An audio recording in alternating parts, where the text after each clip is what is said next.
Hey guys, so today I'm going to show you how I achieve my textured haircut using the Wahl 21-piece grooming set.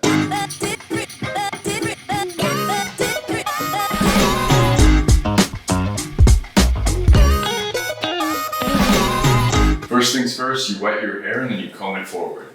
Once my hair is wet and brushed forward, it's time to oil the blades and get started. Once the guard number 3 is attached, it's time to start cutting. So using a rocking motion going upward against the direction of your hair growth, you're going to start in front of your ears and then work your way all the way to the back, just underneath the brim of your hair.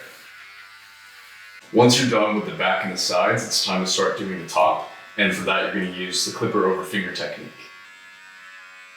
Once you're done cutting the top, you're going to go ahead and attach guard number 5 to then blend the sections together.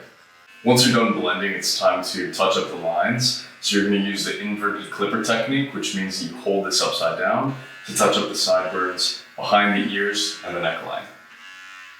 Once I'm done lining up my hair, I like to style it using the hair pomade.